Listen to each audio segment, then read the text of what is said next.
पंतप्रधान नरेंद्र मोदी यांच्या वाढदिवसानिमित्त मोफत सामुदायिक आरोग्य शिबिराचे आयोजन. उपमुख्यमंत्री देवेंद्र फडणवीस यांच्या कार्यालयाच्या विशेष वैद्यकीय सहायता कक्षाचे आयोजन.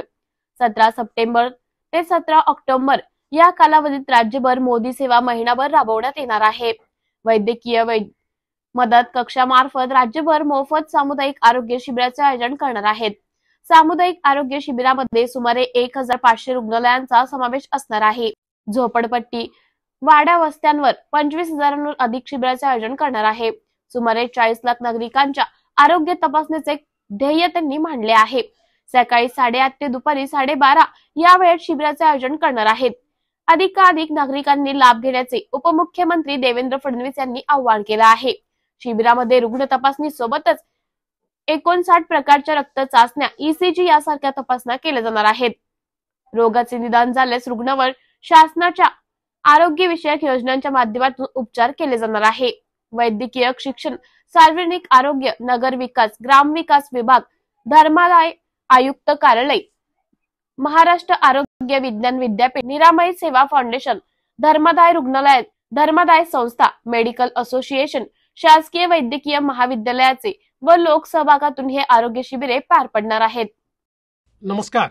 आपण सर्वच जाणताच की आपले लाडके पंतप्रधान माननीय नरेंद्र मोदीजी यांचा जन्मदिन 17 सप्टेंबर आपण सर्व लोक सेवा दिनाच्या निमित्ताने, सेवा सप्ताहाच्या निमित्ताने, सेवा महिन्याच्या निमित्ताने हा साजरा करतो. माननीय मोदीजींना आपला जन्मदिवस साजरा केलेला कधीच आवडत नाही आणि म्हणून आपण सर्व लोक या दिनाचं औचित्य साधून सर्वसामान्य माणसाला कशी सेवा देता येईल हा प्रयत्न करत असतो. याच निमित्ताने महाराष्ट्रामध्ये आपण उपमुख्यमंत्री कार्यालयाच्या अंतर्गत जो वैद्यकीय कक्ष सुरू केलेला आहे त्या कक्षाच्या माध्यमातून नमो आरोग्य शिबिरे ही सुरू करतो आहोत.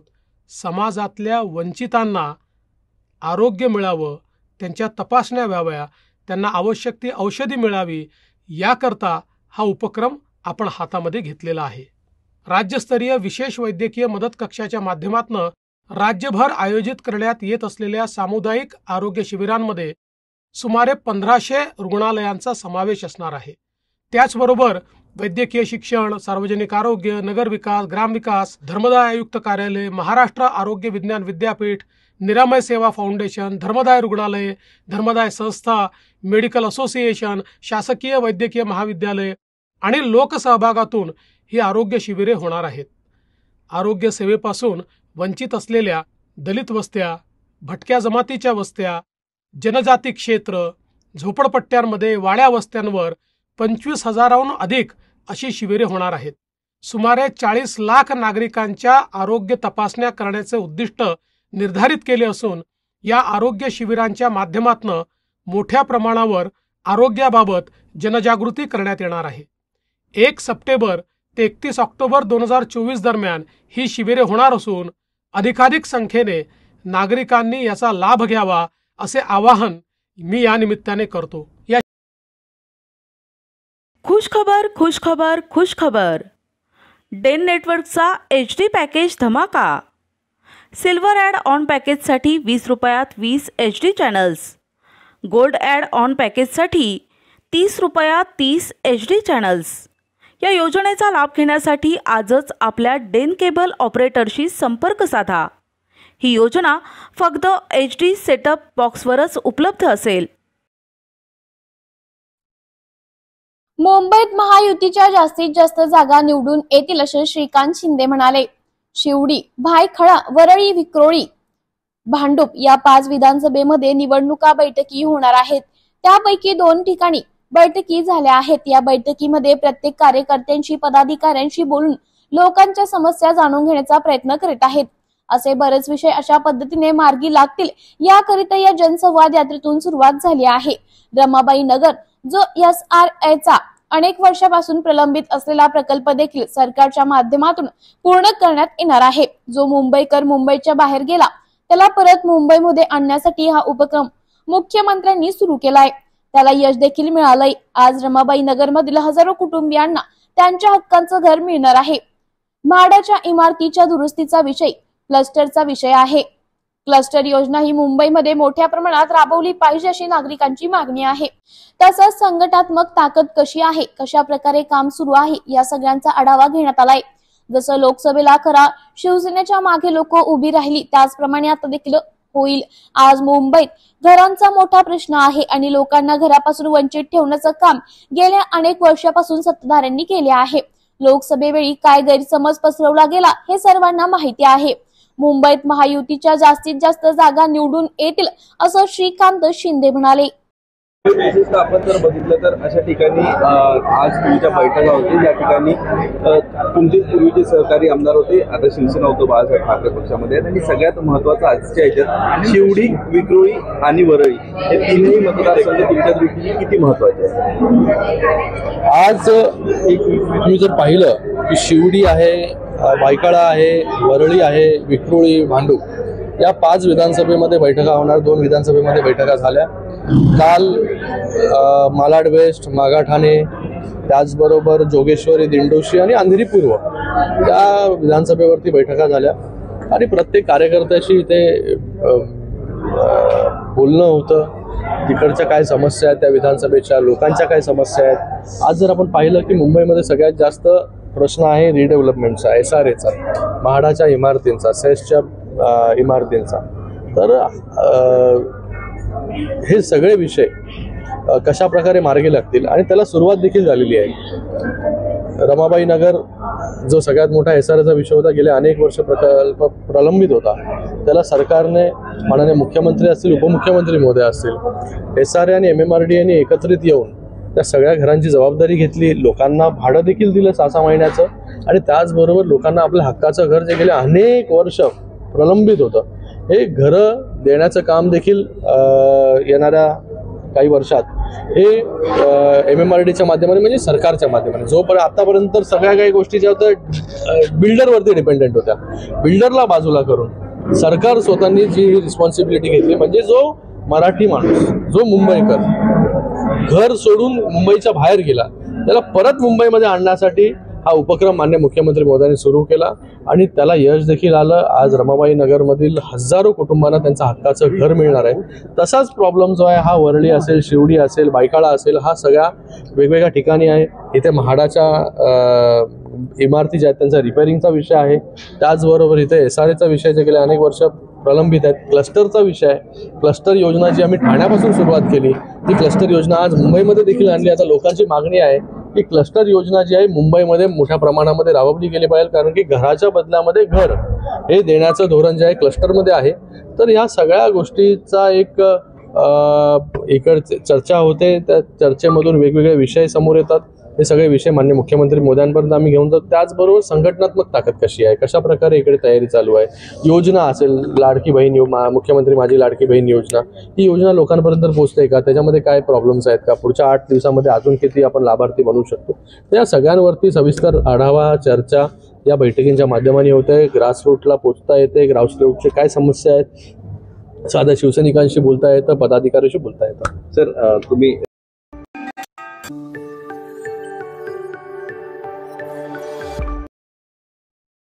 बच्चू कडू नेहमीच कोणाला सोडत असतात तर कोणाला धरत असतात असं राधाकृष्ण विखे पाटील म्हणाले। महसूल मंत्री राधाकृष्ण विखे पाटील यांनी विविध मुद्द्यांवर आपली मते स्पष्ट केली आहे। कांदा निर्यात संदर्भात बोलताना त्यांनी म्हटलं की सध्या कांद्याला विक्रमी भाव मिळत आहे आणि कमी भाव मिळतोय असं म्हणणं हे चुकीचे आहे। या मुद्द्यावर राजकारण केले जात आहे असं ते म्हणाले। अमित ठाकरे बॅनरवर कोणी निवडणूक लढवावी हा त्यांचा वैयक्तिक अधिकार आहे। तसंच विजय विखे संगमनेर उमेदवारीवर अद्याप पक्षाने उमेदवारी जाहीर केलेली नसल्यामुळे सुजय आणि त्यांना कोणतेही अधिकार नाहीत। पक्ष जो निर्णय घेईल त्यानुसार ते पुढे पाहतील। आरक्षणाच्या मुद्द्यावर सरकार कोणत्याही अन्य समाजाच्या आरक्षणाला धक्का न लावता मराठा आणि धनगर समाजाच्या आरक्षणासाठी प्रामाणिक आहे। आरक्षणाच्या अंतिम निर्णयाची वाट पाहत असून सरकारने विशेष अधिवेशन बोलावले होते। बच्चू कडूंवर विखे पाटील यांनी बच्चू कडूंना लढाईवा नेता म्हटलं, त्यांचे निर्णय हे त्यांना सरकारपेक्षा किती फायदा होईल यावर अवलंबून असतात असंही ते म्हटले। केजरीवालच्या वक्तव्यावर विखे पाटील यांनी अरविंद केजरीवाल यांच्या मोहन भागवतांवरील टीकेला उत्तर देण्याची गरज नाही असं म्हटलं. कारण भ्रष्टाचाराच्या आरोपांमुळे तुरुंगात गेलेल्याच्या टीकेला उत्तर देण्याची आवश्यकता नसल्याचं त्यांनी म्हटलंय. 3-4 महिन्याला लोकसभा झाल्यानंतर थोडं मी जरा आरामशीर जाऊ म्हटलं. सर, कांद्या निर्यातीवर बंदी उठवल्यानंतरही शेतकऱ्यांना फारसा फायदा झाला नसल्याचं शेतकऱ्यांचं म्हणणं आहे. काय म्हणतात? नाही, मला वाटतं असं अजून कोण म्हणत असलेलं ते चूक आहे. कारण आज कांद्याचे भाव 5,000पेक्षा जास्त झालेले आहेत. जो काही 2,000-2,500च्या पुढे कधी भाव जात नव्हते. विक्रमी भाव कांद्याला मिळतात निर्यात बंदीच्या उठवल्याच्या नंतर. त्यामुळं हा आता अतिशय ह्या वर्षी मला वाटतं कांदा उत्पादक शेतकऱ्यांना उच्चांकी भाव मिळतोय. तर ही म्हणणं चुकीचं आहे की ते कांदा निर्यात बंदी उठवल्यामुळे भाव वाढलेले नाही. हे फक्त राजकीय टीका कोणीतरी करत असेल. तर अमित ठाकरे यांचे बॅनर्स लागले अहमदनगर, त्यांनी निवडणूक लढावी, आमदार नाही, तर कोणी काय निवडणूक लढवावी नाही लढवावी ज्याचा त्याचा व्यक्तिगत तो अधिकार आहे. त्यामुळे त्याच्यात काय भाष्य करणार. प्रत्येकाची इच्छा असते उभं राहायची. नगरमधूनच काय माहीत नाही, म्हणजे त्यांची काय नगरमधून इच्छा झालेली आहे. जसं की त्यांनाच विचारलं पाहिजे तुम्ही नगरमधून का इच्छा म्हणजे काय उभं राहू इच्छितात. तर संगमनेरमध्ये महायुतीला याचा मोठा असा म्हणजे परिणाम होणार काय? असं बच्चूकडून तर जे आम्ही काही भाष्य करणार नाही. आणि ते मी कोणा त्यांच्या प्रत्येक वेळी कोणाला ते सोडत असतात, कोणाला धरत असतात. त्यामुळे आता शेवटी त्याचा सरकार कोणत्याही पक्षापेक्षा बच्चूकडूनला किती फायदा होणार आहे हा पाहायचा खरं पाहायचा प्रश्न आहे. नाही, मला वाटतं की बच्चू कडू तसं एक लढवाई नेता आहे. तर बच्चू कडून काय निर्णय घ्यायचा तो त्यांचा प्रश्न आहे. पण शेवटी समाजाकरता विशेष करून दिव्यांगांसाठी त्यांचं काम हे अतिशय चांगलं आहे. तर आमदार नितीन देशमुख यांनी आपल्याला उचलून आणण्याची भाषा वापरली. ठीक आहे, नितीन माझा मित्र आहे किंवा त्याच्या तो भावनिक झाला असेल किंवा आपल्या मतदारसंघातील शेतकऱ्यांना आपण काहीतरी करतोय केलं पाहिजे ही त्याची भूमिका असेल. मी त्यांच्याशी नितीनशी बोललेलो आहे. आज दुपारी ते मला भेटायला येणार आहे. त्यांची मी चर्चा करणार आहे त्यांचे काय प्रश्न आहे काय नाही. शेवटी लोकशाहीमध्ये विरोधी पक्षाचे आमदार असतात ती भूमिका घेतात. उचलून आणू घेऊन जाऊ ठीक आहे ना, हे काय अडचण नाही. अजून पक्षांनी कुठल्याच उमेदवार जाहीर केलेला नाही. त्यामुळे ते डॉक्टर सुजयला तो अधिकार नाही, मला अधिकार नाही. पक्ष उद्याची जबाबदारी दिली ती घ्यायची, त्याप्रमाणे निर्णय करायचा. दापलेकांनी विधानसभेत सोबत असण्याचं म्हणजे आवडेल का किंवा महाराष्ट्रात ते चित्र दिसेल का? नाही, असं की त्याच्यामध्ये आवडी नावडीचा प्रश्न नाही आहे. कारण तो राजकीय जीवनामध्ये समाजकारणामध्ये तो काम करतोय. त्यामुळे तो काही माझा मुलगा म्हणून नाही, पण तो त्या मतदारसंघात खासदार राहिलेला आहे, त्याने त्या ठिकाणी काम केलेलं आहे. आणि जर पक्ष जर शेवटी मी म्हटल्याप्रमाणे तो अधिकार आमचा नाहीच आहे. पक्ष जो निर्णय घेईल तो मान्य करायचा. पक्षाने सांगितलं उभं राहायचं. त्यांनी म्हटलं की पुढील 5 वर्ष मला संधी द्या सुजय. ते सांगतो ना की आम्ही जरी सुजयने इच्छा व्यक्त केली असली तर पक्षानं तो निर्णय पक्षाचा आहे. मराठा आरक्षण असो, ओबीसी आरक्षण असो किंवा आरक्षण सुरू झालेलं आहे, हे आरक्षणाचा तिढा मात्र कधीपर्यंत? नाही, असं आहे की राज्य सरकार आणि विशेष करून माननीय मुख्यमंत्री एकनाथ शिंदेसाहेब असतील, माननीय देवेंद्रजी असतील, पहिल्यापासून एक भूमिका आपण घेतलेली की कोणत्याही अन्य समाजाच्या आरक्षणाला धक्का न लावता हे आरक्षण दिलं पाहिजे. म्हणून विधानसभेचं स्पेशल अधिवेशन बोलवून आपण मराठा आरक्षणाच्या 10% आरक्षण एक मतानं आपण मंजूर केलं. आज विधानसभेत 1% एक मताने मंजूर करायचं, बाहेर जाऊन सरकारवर टीका करायची विरोधी पक्षानं, म्हणजे त्यांना आरक्षण मराठा समाजाला देण्याबाबतीत त्यांची जी दुटप्पी भूमिका आहे ती समोर येते.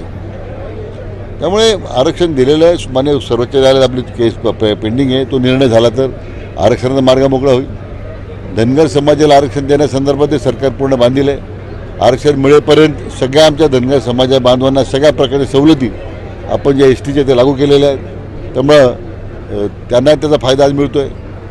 परंतु ही आरक्षणाची प्रक्रिया मुळातच घटना अनुसरण असते, क्लिष्ट प्रक्रिया आहे. तर शेवटी न्यायालयाचे दरवाजे आपण ठोठवतो आहे, न्यायालयात आपण त्यासाठी लढाई सुरू आहे. सरकारची भावना आरक्षण देण्यासंबंधी अतिशय प्रामाणिक आहे. खुशखबर खुशखबर खुशखबर.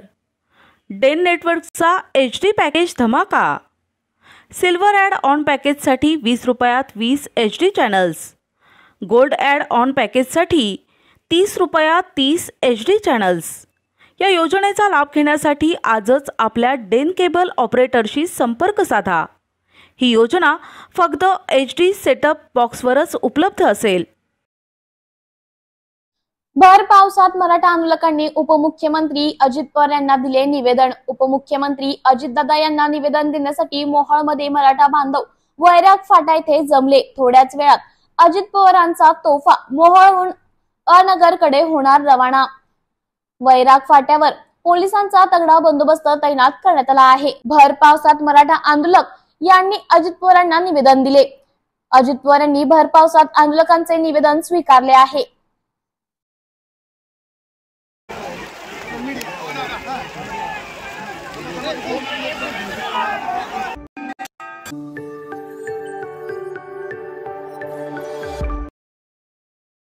अन्न व नागरी पुरवठा मंत्री छगन भुजबळ यांची पत्रकार परिषद संपन्न.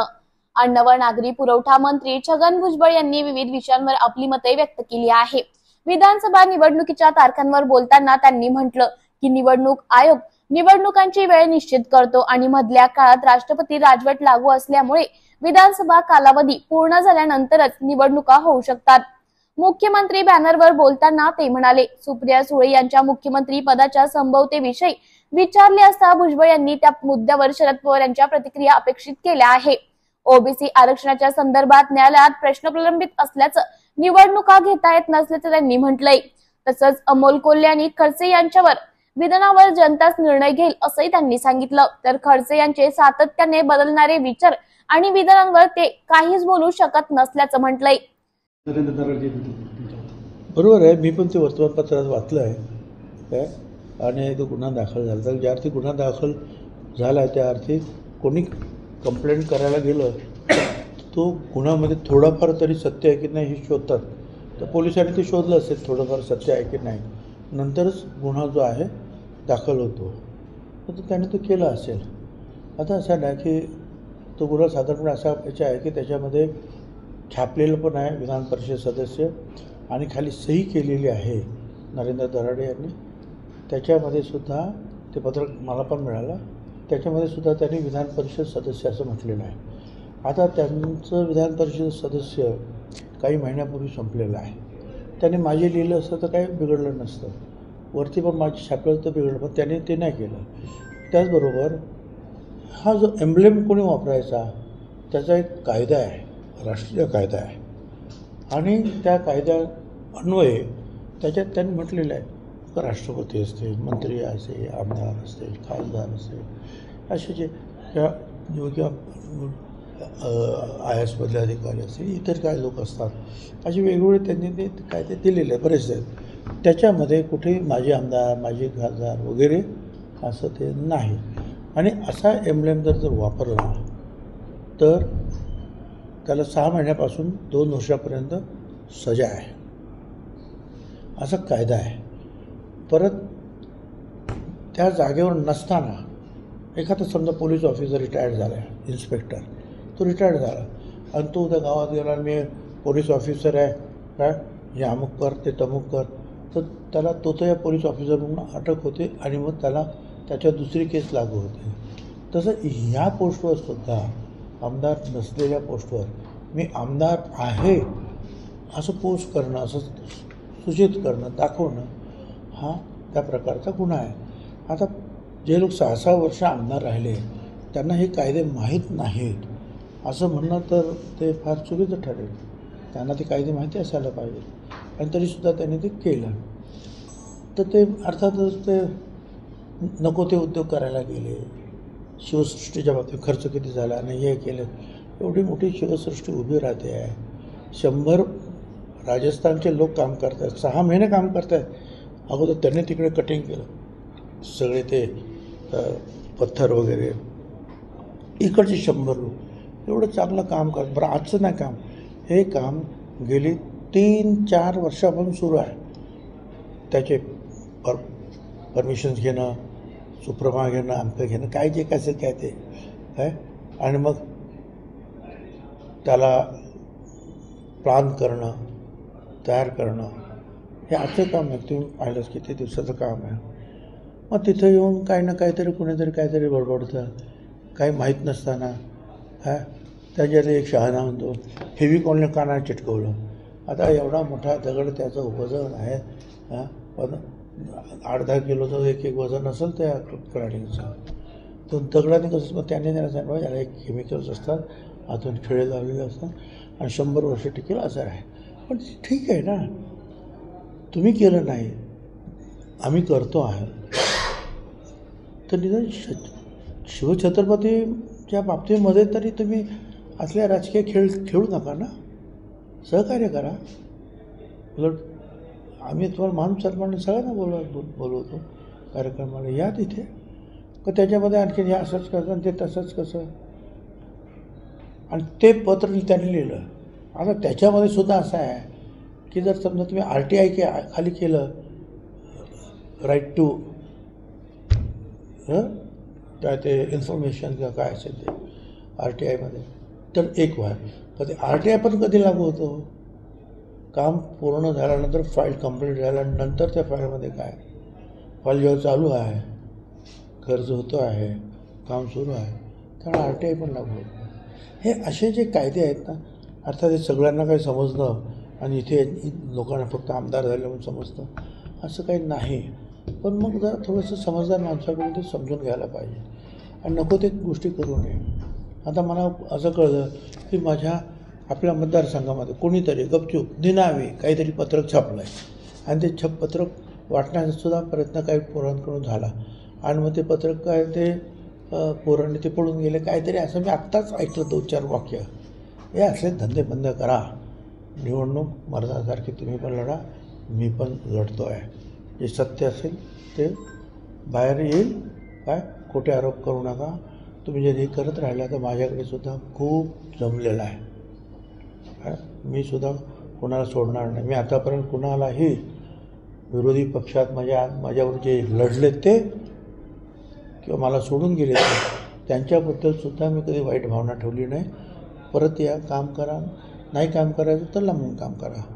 पण तुम्ही अंगावर जर याल तर मात्र जे आहे, माझं आयुष्य ह्या कायदा आणि या सगळ्या याच्यामध्ये गेलेलं आहे, एवढंच मी सांगतो. खुशखबर खुशखबर खुशखबर.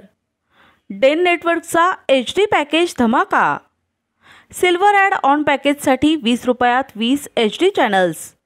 गोल्ड ॲड ऑन पॅकेजसाठी 30 रुपयात 30 HD चॅनल्स. या योजनेचा लाभ घेण्यासाठी आजच आपल्या डेन केबल ऑपरेटरशी संपर्क साधा. ही योजना फक्त HD सेटअप बॉक्सवरच उपलब्ध असेल.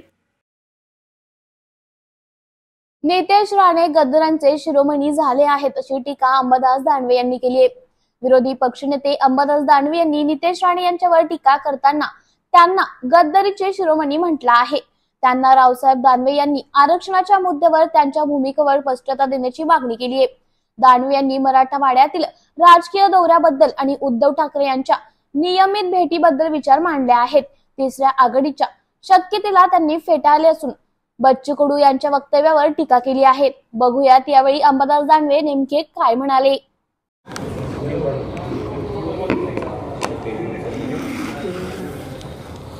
हिंमत असेल तर महाविकास आघाडीने जाहीरनाम्यात मराठा कोटाबाबत भूमिका जाहीर करावी.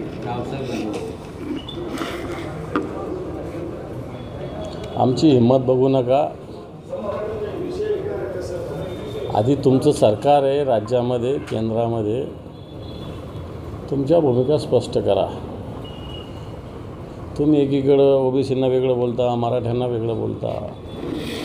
आमच्या हिमतीचा काय प्रश्न आता? आम्ही काय देणार आहे का? आम्ही विरोधी पक्षात आहे. तुम्ही याच्यामध्ये भूमिका स्पष्ट केली पाहिजे की तुम्ही काय करू शकता, काय नाही करू शकत. संसदेमध्ये याच्यावर कायदा बनवू शकता का? आरक्षणाच्या मर्यादा वाढवू शकता का? हे सुस्पष्ट करा. तुम्ही हे सुस्पष्ट केल्यानंतर तुमच्या भूमिकेला आम्ही पाठिंबा द्यायची भूमिका घेऊ. तुमच्या त्या अफजल खानने 7 फूट असूनही काय उपटली आमच्या महाराजांची, अशी भाषा जाहीर सभेत नितेश राणे वापरत आहे. काय सांगा? नितेश राणेंच्या भाषाविषयी मी काही प्रतिक्रिया देणार नाही आणि अशा त्याला उत्तर देण्याची गरज नाही. इतिहास आहे. अफजल खानाचा शिवाजी महाराजांनी कोथळा बाहेर काढला, त्याला शब्दाच्या काही मर्यादा आहेत. मग हा इतिहासही कोणी मिटवू शकत नाही. परंतु त्याचा आता संदर्भ लावण्याला काय म्हणजे कोणत्या अँगलने नितेश राणे लावतात? इथं गद्दारांचे शिरोमणी झालेले आहे. या पक्षातून त्या पक्षात, त्या पक्षातून त्या पक्षात. यांना काय शिवाजी महाराजांविषयी बोलण्याचा अधिकार आहे? यांच्यातलं शिवाजी महाराजाचा पुतळा यांना नीट बांधता आलेला नाही, तो 6 महिन्यात पडलेला आहे. आणि हे काय शिवाजी महाराजांविषयी बोलणार? सुप्रिया सुळे मुख्यमंत्री तर युगेंद्र पवार आमदार, बारामतीत बॅनर झळकले. राजकीय क्षेत्रात चर्चा नव्हती. कोणाला काय व्हायचं ते कार्यकर्ते त्यांच्या भूमिका मांडत असतात, म्हणून काय फरक पडतो त्याला. विधानसभा निवडणुकीच्या तोंडावरती मराठवाड्यावरती राष्ट्रीय नेत्यांसह राज्यातली मोठमोठे नेत्यांच्या फेऱ्या वाढलेल्या आहेत. काय सांगा? अमित शहा येत आहेत, उद्धव ठाकरे यांनी सुद्धा मराठवाड्यावरती विशेष लक्ष केले होते. हे आता निवडणूक असल्यावर सगळ्या पक्षाचे नेते येत असतात. संभाजीनगर एक केंद्रस्थानी येतं, याचा आम्हाला संभाजीनगरवासी म्हणून अभिमान आहे. मग भले इथं उद्धवजी येतात म्हणजे शिवसेना प्रमुखातून शिवसेनेचं त्या संभाजीनगरवर विशेष प्रेम आहे. परंतु भारतीय जनता पार्टीचे प्रेम दाखवते पुतना मावशीचं, तसं प्रेम उद्धवजींचं नाही, शिवसेनेचं नाही. या संभाजीनगरच्या शिवसेनेशी शिवसेना प्रमुख असो किंवा उद्धवजी ठाकरे असो, हे अतिशय एकरूप समरस झालेले आहेत. फक्त निवडणुकासाठी उद्धवजी ठाकरे साहेब किंवा आदित्यजी ठाकरे साहेब इथे येत नाही. या शहराशी, या जिल्ह्याशी, या मराठवाड्याशी त्यांचं भावनिक नातं आहे. शरद पवार बारामतीत बोलले. संजय राऊत श्रीगोंद्यात येऊन साजन पाचपुते यांना उमेदवारी म्हणून जाहीर केली आहे. अशा प्रकारे कोणालाही जाहीर करण्याचा अधिकार नाही, अशा प्रकारे निर्णय होत नाही. श्रीगोंद्यामधून शरद पवार गटातील राहुल जगताप इच्छुक आहेत. त्यांनी काल शरद पवारांची भेट घेतली. ठीक आहे, त्यांनी भूमिका मांडलेली आहे. तिसऱ्या आघाडीचा 26 सप्टेंबरला संभाजीनगरात मेळावा होता. बच्चू कडू, संभाजीराजे आणि राजू शेट्टी यांची प्रमुख उपस्थिती असणार आहे. आणि बच्चू कडूंनी असं म्हटलं आहे की आता येणारा मुख्यमंत्री हा महाशक्ती आघाडीचा म्हणजे तिसऱ्या आघाडीचा. मला वाटत नाही अशी काही तिसरी आघाडी वगैरे होऊ शकते. बच्चू कडू एकीकडं सरकारला पाठिंबा देतात, मुख्यमंत्र्यांचं नेतृत्व मानतात, आणि इकडे तिसरी आघाडी. कसं आहे म्हणजे काय नेमकं जनतेला काय सांगायचं आहे त्यांना? काय नेमकं करायचं का हे सुस्पष्ट झालं पाहिजे ना. मुंबईत शिवसेनेने 36 जागांवर दावा केला आहे, म्हणजे ते तेवढे लढणार असं होत नाही. काँग्रेसने विदर्भात 45-50 आमदार लढावे ही मागणी सहकारी पक्षाकडे केली आहे. विदर्भात काँग्रेस मजबूत आहे. विदर्भात अधिक जागा काँग्रेस लढली तर सत्तेचा मार्ग सोपा होईल. काय त्यांच्या भूमिकेत चूक याच्यातला काही भाग नाही. विजय वडेट्टीवार जे माझे सहकारी आहेत, भूमिका बरोबर आहे ना. दावा शिवसेना असेल किंवा काँग्रेस असेल करू शकते. शेवटी बोलणीमध्ये काय काय होतं हे अजून थोडी फायनल झाले. मागणं काही गुन्हा थोडी आहे. मागण्यावर चर्चा होऊ शकते, चर्चेतून मार्ग निघू शकतो, आणि चर्चेतून योग्य मार्ग निश्चित निघेल सगळ्या ठिकाणी. त्यामुळे वडेट्टीवारांची भूमिका योग्य आहे. बच्चू कडू यांनी संजय राऊतांना टोला लागवलेला आहे की संजय राऊत म्हणजे विना अभ्यासाचं आकाशवाणी केंद्र आहे, दररोज ब्रेकिंग देणार.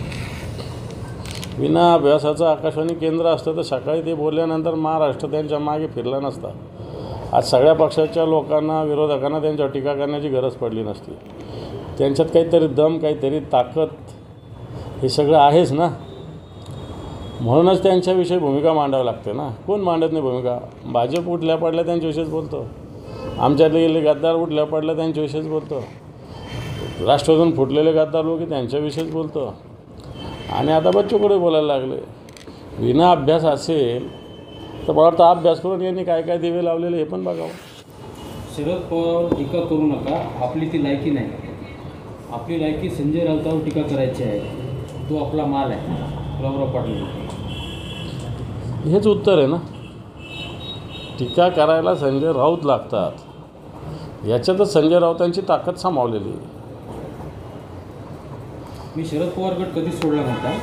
मला भाजपात प्रवेश द्या असं कधीही म्हटलं नाही. भाजपमध्ये या म्हणून मला आमंत्रण होतं.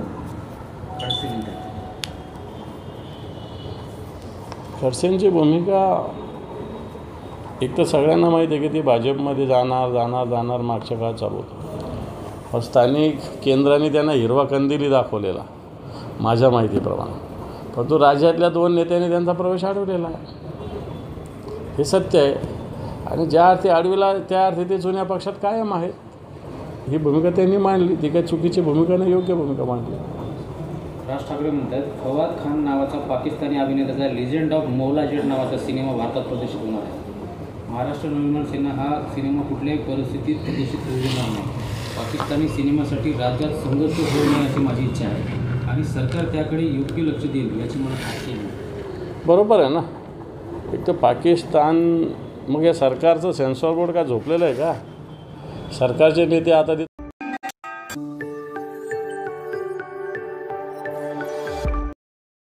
नवीन मोंढा येथील प्रवेशद्वाराजवळ टायर जळून मराठा समाजाचे आंदोलन.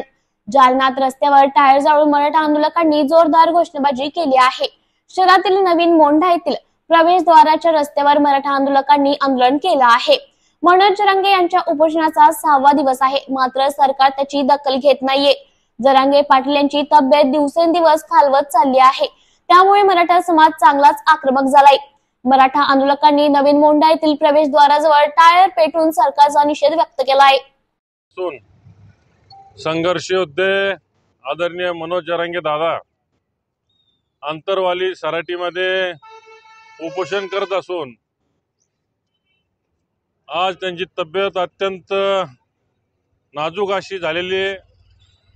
तरी शासन किंवा जिल्ह्यातील लोकप्रतिनिधी किंवा राज्याचे कोणी राजकीय पदाधिकारी मुद्दाम या उपोषणाकडे दुर्लक्ष करतायत आणि मराठा समाजाच्या मागण्यावर जो शब्द मुख्यमंत्र्यांनी आम्हाला दिला होता तो शब्दावर त्यांनी माघार घेतलेली आहे आणि तो शब्द त्यांनी पाळला नाही. म्हणून सरकारचं लक्ष वेधण्याकरता आम्ही आज मनोजदादाच्या उपोषणाच्या समर्थनार्थ जालना शहर व जिल्हा बंद ठेवलेला आहे आणि जालना कृषी उत्पन्न बाजार समिती आपण या ठिकाणी आहोत. आम्ही सर्व बंद केलेलं आहे आणि माझी राज्य शासनाला विनंती आहे की आम्ही ट्रेलर दे. आम्हाला आमची इच्छा नाही की काय कुठलाही कायदा सुव्यवस्था हातात घ्या, पण जर 2 दिवसामध्ये मनोजदादांच्या जरांगेच्या मान्य झाल्या नाही आणि दादा उपोषणावरून उठले नाही तर यापेक्षाही तीव्र आंदोलन या जिल्ह्यामध्ये होईल आणि याची सर्वस्वी जबाबदारी या शासनाची राहील. आज या ठिकाणी आम्ही जालना जिल्हा बंदचं नियोजन केलेलं होतं. आम्हाला संपूर्ण व्यापाऱ्यांनी जालना शहरातली कृषी उत्पन्न बाजार समिती असो, शहरातील मार्केट असो, बंद ठेवून सर्व व्यापाऱ्यांनी समाजाला सहकार्य केलं. त्याबद्दल आम्ही आमच्या आव्हानाला जो प्रतिसाद व्यापाऱ्यांनी दिला व मराठा समाजाला जो पाठिंबा व्यापाऱ्यांनी दिला त्याबद्दल सर्व व्यापारी बंधूंचे आभार मानतो आणि आम्ही आज हे बंदचं आंदोलन या ठिकाणी केलेलं. खुशखबर खुशखबर खुशखबर. डेन नेटवर्कचा HD पॅकेज धमाका. सिल्वर ॲड ऑन पॅकेजसाठी 20 रुपयात 20 HD channels. Gold add on पॅकेजसाठी 30 रुपयात 30 HD चॅनल्स. या योजनेचा लाभ घेण्यासाठी आजच आपल्या डेन केबल ऑपरेटरशी संपर्क साधा. ही योजना फक्त HD सेटअप बॉक्सवरच उपलब्ध असेल. राज्यपाल निवृत्त झाल्यावर भेटीगाठी घेत असतात असं संजय शिरसाट म्हणाले. आमदार संजय शिरसाट यांनी मराठा आणि ओबीसी आंदोलनावर भाष्य केले आहे. सरकार दोन्ही आंदोलनांना एकसारखे पाहत असून मराठा समाजाच्या मागण्यांवर प्रामुख्याने विचार केला जात असल्याची त्यांनी माहिती सांगितली. त्याचप्रमाणे बारामतीच्या निवडणुकीतील बॅनर प्रकरण, नितेश राणे यांच्या वक्तव्यावर आणि संजय राऊत यांच्या टीकेवरही शिरसाट यांनी परखडपणे मत मांडली. याला सपोर्ट, याला विरोध असे जे काही वक्तव्य करतायत ते चुकीचे आहे. सरकारची आणि मुख्यमंत्री एकनाथ शिंदे साहेबांची भूमिका स्पष्ट आहे. मराठा समाजाला जे आरक्षण द्यायचंय ते वेगळं आहे, परंतु त्यासाठी ओबीसी समाजाच्या आरक्षणाला धक्का लावू न देता ते देण्याचा प्रयत्न सरकारने केलेला आहे. मराठा समाजाच्या मागण्या आजपर्यंतच्या ज्या होत्या त्यापैकी बहुतेक मागण्या परिपूर्ण करण्याचा सरकारने प्रयत्न केलेला आहे. त्यामध्ये कुणबीची प्रमाणपत्र असतील, 10% आरक्षण असेल, शिक्षणाची सवलत असेल आणि ओबीसी समाजाच्या आरक्षणाला कुठेही धक्का लागलेला नाही. परंतु हे आंदोलनातल्या काही जण जे वैयक्तिक पातळीवर जाऊन राजकारणाच्या ज्या दिशेने जे बोलायचा प्रयत्न करतात त्यांना माझी विनंती राहणार आहे, कृपया ह्या आंदोलनाला आंदोलन म्हणून राहू द्या. त्याचा सरकार गांभीर्याने विचार करतंय. त्या सर्व नेत्यांशी सुद्धा सरकार बोलायचा प्रयत्न करतंय आणि सरकार तुमच्याशी बोलणारच आहे. हे सरकार तुमचं आहे, हे सरकार तुमच्यासाठी आहे. म्हणून तुमच्या मागण्याचा विचार हे सरकार प्रामुख्याने करणार आहे आणि त्याला गांभीर्याने घेणार आहे. म्हणून मला वाटतं या सर्व आंदोलनापासून दोन समाजामध्ये भांडणं लागता कामा नये. एकमेकाच्या विरोधात उभं राहिल्यानं जी काही टेन्शन ज्याला म्हणता येईल किंवा ज्याला तणाव ज्याला म्हणता येईल तो कृपया वाढू देऊ नका. ही सगळं तुमची आमची सर्वांची जबाबदारी आहे. दोन समाज एकत्र येऊन भिडणं हे महाराष्ट्रासाठी भूषणावं नाही आहे आणि ते कोणी करणारही नाही अशी मला खात्री आहे. कारण की या सगळ्या समाजातील लोक हे तेवढे समजदार आणि चांगल्या संस्काराचे आहेत. म्हणून ते एकमेकाचे डोके निश्चित या ठिकाणी कुठे कोणाचं फोडल्या जाणार नाही किंवा एकमेकाच्या विरोधात सुद्धा घोषणाबाजी असेल किंवा अडवणूक असेल असं करणार नाही अशी अपेक्षा त्यांच्याकडूनही मला आहे. पुण्यावरून मुंबईला गेलेले आंदोलक कोण होते मला माहिती नाही असं जरांगे पाटील म्हटले आणि हा ट्रॅक आहे का नाही हे देखील मला माहिती नाही असं जरांगे पाटील म्हणतात. कदाचित नसेल माहिती ना, पुण्याहून मुंबईला कोण गेलं त्यांना माहीत नसावं कदाचित. परंतु आंदोलनातलेच अनेक मराठा संघटनांमध्ये सुद्धा अनेक जे संघटना आहेत त्यापैकी काही लोकांना जर वाटत असेल की आपण जाऊन थोडासा पुढाकार घ्यावा आणि त्यांनी तो घेतला असेल तर त्यात काही गैर नाही आहे. परंतु याची कल्पना जर त्यांना नसेल तर त्याबद्दल मलाही माहीत नाही. सुप्रिया सुळे मुख्यमंत्री तर योगेंद्र पवार आमदार बारामतीत बॅनर झळकले. हे इलेक्शनचे चालत असतं. या इलेक्शनमध्ये असे प्रकार घडत असतात. कधी सुप्रिया सुळे होतील तर कधी रश्मी ठाकरे होतील. या सगळ्या कार्यकर्त्याच्या मनातल्या भावना असतात आणि ते व्यक्त करत असतात आणि नेते लोक त्याच्याकडे लक्ष देत नसतात. तुमच्या त्या अफजल खानने 7 फूट असूनही काय उघडली आमच्या महाराजांची अशी भाषा जाहीर सभेत नितेश राणे वापरत आहेत, काय सांगा? नितेश राणेच्या वक्तव्याची पक्षांच्या नेत्यांनी दखल घेतलेली आहे. ते त्यांना समज देतील त्यावर भाष्य करणं मला उचित वाटत. कोणतंही स्टेटमेंट देत नाही. आजही ते आतापर्यंत सुद्धा त्यांनी त्याच्यावर कोणतंही भाष्य केलेलं नाही. शरद पवारांना वाटतं की काँग्रेस आणि राष्ट्रवादी एक संघ त्यांनी राहिली पाहिजे. उबाटा गटाचं काम संपलंय. यूज अँड थ्रो ही आता उबाटाची परिस्थिती आहे. म्हणून उबाटाने जर त्यांची भूमिका आडमोठपणाची धरली तर त्यांचा थ्रो केला जाईल आणि मग ज्याला मी म्हणतो की शिंदे साहेबाच्या भाषेमध्ये करेक्ट कार्यक्रम हा उबाटाचा होईल. आता काही वेळापूर्वी शरद पवारांनी स्टेटमेंट दिलेलं आहे की 10 दिवसात महाविकास जागा वाटप पूर्ण होईल. 10 दिवसात होईल. पण त्यात महाविकास आघाडीचं होईल त्यात उबाटा कुठं असणार आहे हा निश्चित प्रश्न सर्वांच्या चिंतेचा किंवा उबाटाच्या चिंतेचा विषय आहे. महाविकास आघाडी महायुतीकडनं जागा वाटप केव्हापर्यंत या आठवड्याच्या एंडपर्यंत जागा वाटपाचा फॉर्म्युला आमचा ठरला जाईल. काँग्रेसचे नेते योजना बंद करण्यासाठी कोर्टात जात आहेत असं फडणवीस म्हणतात. गेलेत ना, त्यांचेच पदाधिकारी कोर्टात गेलेत. हायकोर्टाने त्याला चपराक लावलेली आहे. योजना चालू नये, लोकांचा फायदा होऊ नये यासाठी काँग्रेस जंग पछाडतंय. लाडक्या बहीण योजनेमध्ये सर्व माता भगिनी या युतीच्या मागं ज्या उभ्या राहिल्या ठामपणे त्याचा त्यांना त्रास होतोय. मग कोणीतरी त्यांचा एक हितचिंतक म्हणून ते पाठवतात कोर्टात, परंतु कोर्ट त्यांना सपोर्ट करत नाही. म्हणून त्यांचं जी काही आत्ताची दमछाक जे होते की आपलं सरकार येईल तर कोणत्या बेसवर येईल म्हणून ते अडचणीत आहेत, चिंतेत आहेत आणि त्यांना माहिती आहे जर हे अशी स्पीड राहिली तर महाविकास आघाडीचं सरकार येणे नाही आणि ते येणार सुद्धा नाही. फवाद खान नावाचा पाकिस्तानी अभिनेत्याचा लिजंड ऑफ मौला जट नावाचा सिनेमा लवकरच भारतात प्रदर्शित होणार आहे. महाराष्ट्र नवनिर्माण सेना हा सिनेमा कुठल्याही परिस्थितीत प्रदर्शित होऊ देणार नाही. पाकिस्तानी सिनेमासाठी राज्यात संघर्ष होऊ नये अशी माझी इच्छा आहे आणि सरकार त्याकडे योग्य लक्ष देईल याची मला खात्री आहे. राष्ट्रपती सिनेमा येऊ तर द्या, नंतर पाहू ना. आज त्याच्यावर भाष्य करून काय उपयोग. शेवटचा प्रश्न आहे. श्रीगोंद्यामध्ये पुढचा आमदार ठाकरे गटाचा राहील. संजय राऊतांकडून बबनराव पाचपुत यांना उमेदवारी जाहीर झाली. त्यांनी भाषणात सांगितलं काय संजय राऊत काही करू शकतो. तो पक्षाचा प्रमुख आहे. किती पैसे घेतलेत काय घेतले ते त्याचं त्यालाच माहिती आहे. आता उबाटा गटामध्ये नेमकं कोण प्रमुख आहे हे ठरवणं महत्त्वाचं ठरेल. कोण प्रमुख आहे, कोण उमेदवार जाहीर करतं. एखादी सुद्धा उमेदवारी शिवसेना प्रमुख असताना जाहीर करायची कुणाची ताकद नव्हती. इव्हन उद्धव साहेब सुद्धा जाहीर करत नव्हते. परंतु आजकालचे दलाल लोक आज जर उमेदवारी जाहीर करतायत तर पक्षाची काय अवस्था झाली हे लक्षात येते. त्यावर शरद पवारांनी सुद्धा स्टेटमेंट दिलंय की अशा प्रकारे नाव जाहीर करण्याचा कोणालाही अधिकार नाही. आता काय करायचं. दलालाच्या हातात जर सत्ता दिल्या, चोराच्या हातात तिजोरीची चावी दिली तर तो चोरी करणारच आहे. मंत्रिपदाचे आपण दावा देत होतो तर ते सिडकोच्या पदाला आपण समाधानी आहात. अत्यंत समाधानी आहे. चांगलं काम करेल. महाराष्ट्राला दाखवून देईल की मराठवाड्याच्या मातीमधला माणूस हा सिडकोचा कारभार उत्तमपणे सांभाळू शकतो. महाराष्ट्रात दौरा सुरू आहे.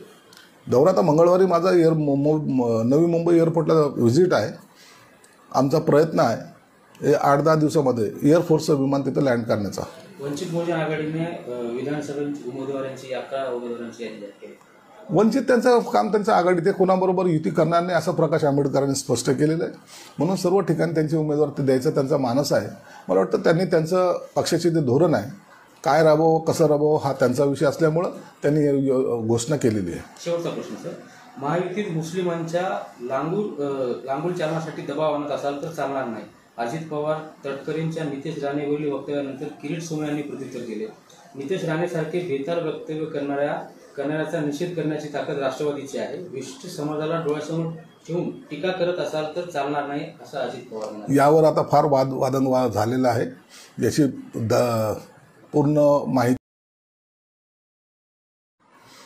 जर कारवाई करायची असेल तर पहिली इम्तियाज जलीलवर करावं लागेल.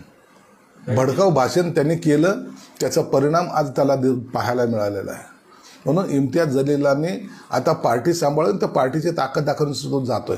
परंतु एका अर्थानं काँग्रेसबरोबर काँग्रेसची बी टीम व्हायचा जो त्याचा प्रयत्न चालू आहे त्यासाठी काढलेला हा मोर्चा आहे.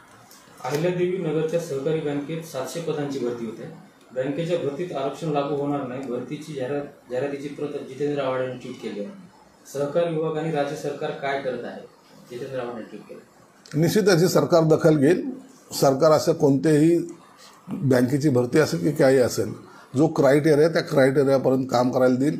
नसता चुकीच्या भरतीला काँग्रेस कधी समर्थन करणार नाही. त्याच्यावर काँग्रेस तर समर्थन करते परंतु महायुती समर्थन करणार नाही आणि त्यांच्यावर योग्य ती कारवाई सुद्धा केली जाईल. महायुती जागा वाटपाची चर्चा सुरू आहे. या आठवडा हा चर्चेचाच आहे.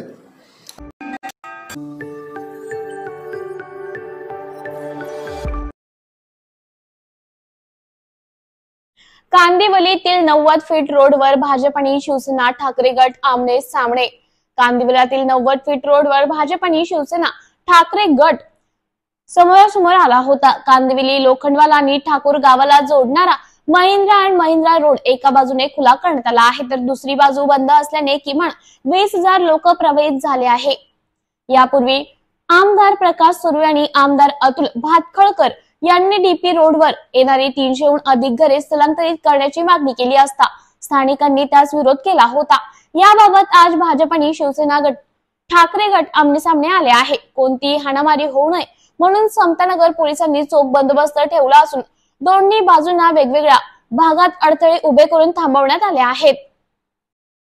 बघा, भाजपचे आमदार अतुल भातखळकर यांनी त्या ठिकाणी लोखंडवालातल्या धनदांडग्यांसाठी आज ते रस्त्यावर उतरलेले आहेत आणि त्यांनी पुन्हा एकदा सिद्ध केलेले आहे की भाजप हा पक्ष त्या ठिकाणी धनदांडग्यांचं काम करतो, उद्योजकांसाठी विकला गेलेला आहे.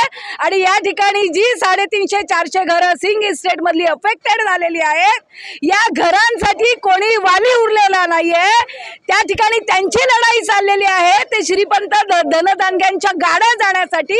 आणि या ठिकाणी गोरगरीब महाराष्ट्रातली मराठी जनता रस्त्यावर उतरलेली आहे ती स्वतःच्या हक्काच्या घरांसाठी.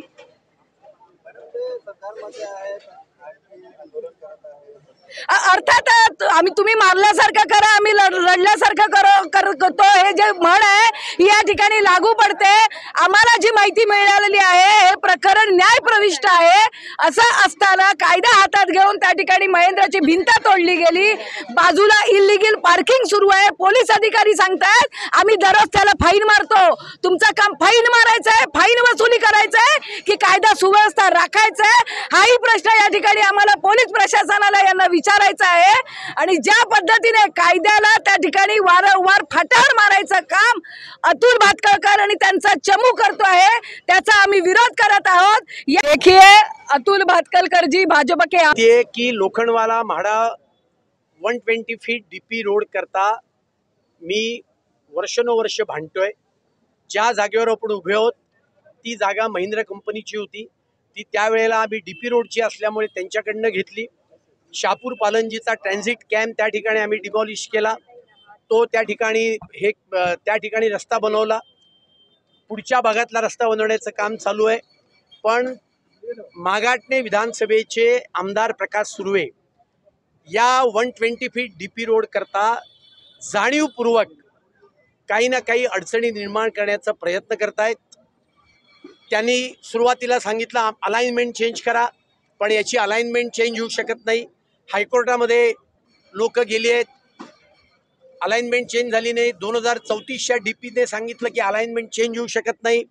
मग त्यांनी सांगितलं की इथे फ्लायओव्हर बनवला पाहिजे 300 लोकांना बाधित न होऊ देता। महापालिकेची कमिटी बसली, महापालिकेने सांगितलं की इथे फ्लायओव्हर बनू शकत नाही, रोड करण्याला पर्याय नाही।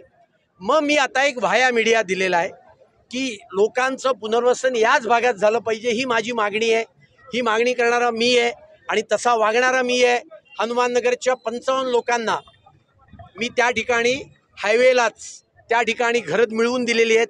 आता मी व्हाया मीडिया दिलेला आहे की आत्ता जो रोड जिथपर्यंत झाला आहे तिथून राईट घेऊन लेफ्ट एक्झिस्टिंग रोडवरनं लेफ्ट घेऊन एक वन वे ट्रॅफिक त्या ठिकाणी चालू होऊ शकते आणि त्याच्याकरता जेवढ्या 20-25 लोकांना हटवावं लागेल त्यांच्याकरता ठाकूर विलेजमध्ये 300 चौरस फुटाची नवी कोरी घरं महापालिकेकडे सुपूर्त झालेली आहेत आणि त्याच्यामुळे आता हा व्हाया मीडिया काढला गेलाच पाहिजे आणि वन वे रोड हा चालू केला गेला पाहिजे, ही आमची मागणी आहे।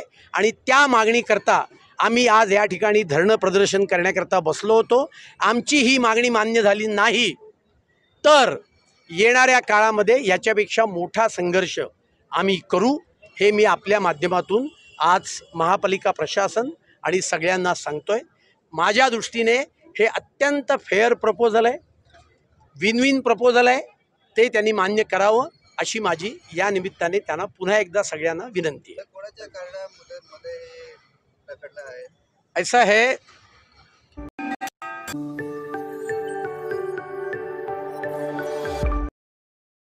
सकल मराठा समाजाच्या वतीने केब्रिज चौकात रास्ता रोको आंदोलन। मनोज जरांगे पाटील यांच्या समनार्थ मराठा समाजाने केब्रिज चौकात रास्ता रोको आंदोलन केले आहे। गेल्या 10 दिवसांपासून मनोज जरांगे पाटील अंतरवली सराटी येथे उपोषणाला बसले असून सरकारचा कोणताही मंत्री किंवा अधिकारी त्यांना भेटायला आला नाही।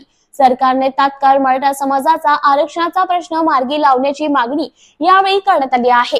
जालना संभाजीनगर महानगर केब्रिज चौकात वाहतूक अडवून आंदोलकांनी जोरदार घोषणाबाजी करत मराठा आंदोलकांकडून सरकार विरोधात रोष व्यक्त करण्यात आला आहे।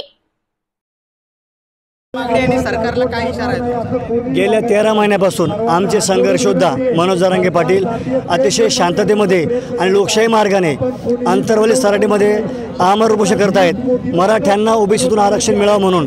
परंतु गेंड्याच्या कातडीचं सरकार, झोपेचं सोंग घेतलेलं सरकार, या सरकारला कसली दया माया येत नाही आणि जाग येत नाही। परंतु आता हे दादाचं 6वं उपोषण आहे, 6 दिवस झाले दादा उपोषणाला बसून, सरकारचं कोणी त्यांना भेटायला आलं नाही।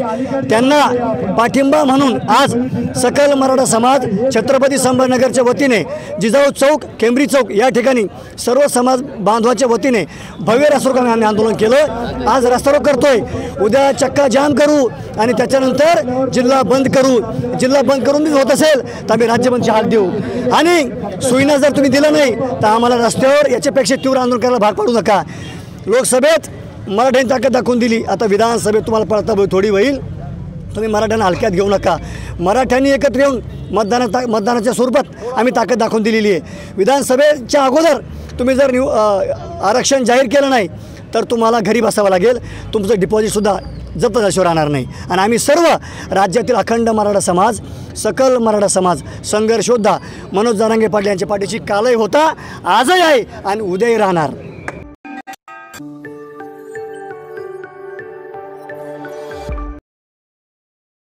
येणाऱ्या निवडणुकांमध्ये महायुतीचा आणि भाजपाचा सफाया होईल असं सत्यपाल मलिक म्हणाले। जम्मू काश्मीरचे माजी राज्यपाल सत्यपाल मलिक मातोश्रीवरून निघाले। येणाऱ्या निवडणुकीमध्ये महायुतीचा आणि भाजपाचा सफाया होईल। महाराष्ट्र विधानसभा निवडणुकीत माझा महाविकास आघाडीला पाठिंबा असेल। महाराष्ट्रात विधानसभा निवडणुकीत मी प्रचार सभासाठी येणार आहे। उद्धव ठाकरे यांची भूमिका महत्त्वपूर्ण ठरेल।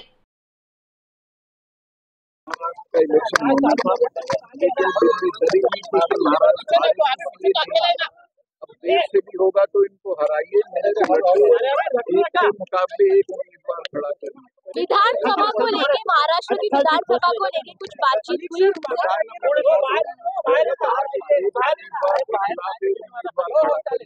समझौता करके लड़िए, उसका कामयाबी कि मैं जब इनकी विजय रैली होगी उसमें भी आऊंगा, कैंपेन में भी आऊंगा। आपने समर्थन दिया है, मतलब महाविकास आघाड़ी पूरा समर्थन। महाराष्ट्र इलेक्शन में आप प्रचार करें। महाराष्ट्र में क्या नतीजा आ सकते हैं? बीजेपी को बहुत बड़ा झटका पड़ सकता है क्या महाराष्ट्र में? बहुत झटका नहीं, सफाया हो जाएगा।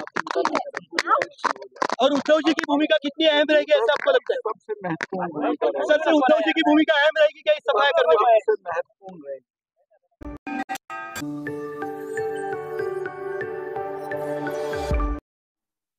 जालन्यातल्या चंदनझिरा पोलीस स्टेशनमध्ये मराठा आंदोलकांचा ठिय्या. जालन्यातल्या चंदनझिरा पोलीस स्टेशनमध्ये मराठा आंदोलकांनी ठिय्या आंदोलन केलं आहे. काल वाडी गोद्री येथे मराठा आंदोलक जरांगे यांना भेटण्यासाठी गेलेल्या मराठा बांधव व ओबीसी बांधव आमने सामने आले होते. यावेळी जोरदार घोषणाबाजी देखील झाली. त्याचबरोबर एका ओबीसी कार्यकर्त्याने छत्रपती शिवाजी महाराजांचा फोटो असलेला झेंडा पाडल्याने त्याला त्या कार्यकर्त्यांवर गुन्हा दाखल करण्यात यावा. या मागणीसाठी चंदनझिरा पोलीस स्टेशन मध्ये ठिय्या आंदोलन करण्यात आले आहे. दादा, मला सांगा की कशासाठी तुमचं आंदोलन चालू आहे आणि काय तुमची मुळात मागणी आहे? काल अंतरवाली सराटी येथे आमचे काही मराठा बांधव मनोजदादा जरांगे यांच्या भेटीसाठी जात असताना वडी गोद्रे येथे ओबीसी बांधव काही तिथं आमरण उपोषण करत आहे. तो कोणी बळीराम खटके नावाचा माणूस आहे. त्या माणसानं ज्या भगव्या झेंड्यावर शिवाजी महाराजांचा फोटो छापलेला आहे तो झेंडा फाडला आणि समस्त महाराष्ट्राचा त्याने अपमान केला. कारण शिवाजी महाराज हे कोणत्या एका जातीचे नाही, परंतु संबंध महाराष्ट्राचा आराध्य दैवत आहे आणि त्या दैवताचा अपमान म्हणजे संपूर्ण महाराष्ट्राचा अपमान. म्हणून त्याच्यावर गुन्हा दाखल झालाच पाहिजे, त्याला तात्काळ अटक ही झालीच पाहिजे. शासनाने या गोष्टीची दखल घ्यावी म्हणून आम्ही पोलीस स्टेशनला आलेलो आहे. त्याच्यावर गुन्हा दाखल झालाच पाहिजे. तो जोपर्यंत तो गुन्हा दाखल होत नाही तोपर्यंत आम्ही इथून हलणार नाही असा या तरुण बांधवांनी सगळ्यांनी निर्धार केलेला आहे. आणि मनोजदादा जरांगे पाटील यांच्या उपोषणाला आमचा चंदनझिरा सकल मराठा समाजातर्फे सशक्त पाठिंबा आमचा.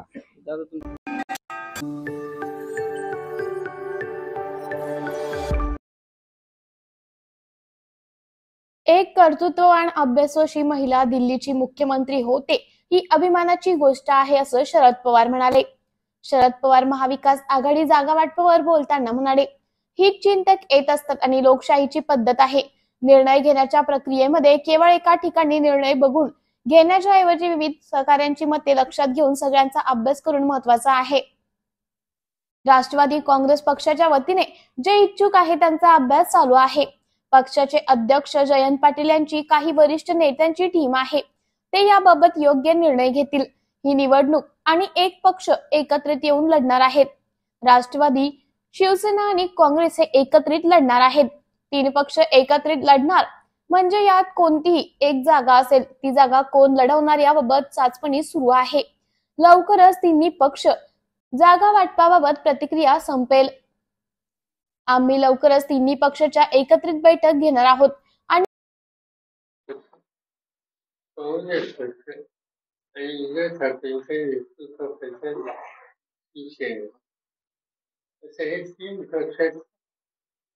एकत्रित केलं जायचं. एक जागा असती त्याची एक तिघात या संबंधीचा सुद्धा विचार केलेला आणि एक वाक्यता करायला आणि ती प्रक्रिया सध्या चालू आहे.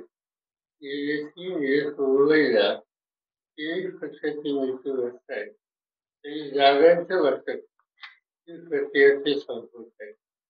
ते वाटप या संबंधीचा निर्णय झाला तर तो पक्ष तिथं कोण उमेदवार द्यायचा याचा विचार करेल आणि आमच्या अपेक्षा ते 10 दिवसात हे सगळे संपून प्रत्यक्ष लोकांच्या जाणं लोकांना आपली भूमिका सांगणं हे आमचे सगळे सरकारी सुरू करतील.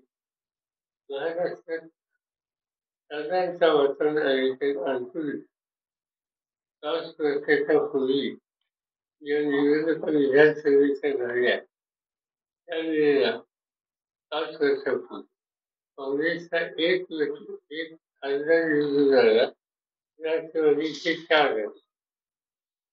यावेळेला 48 पैकी 30 लोक निवडून झाले. याचा अर्थ लोकांचा बदल आहे.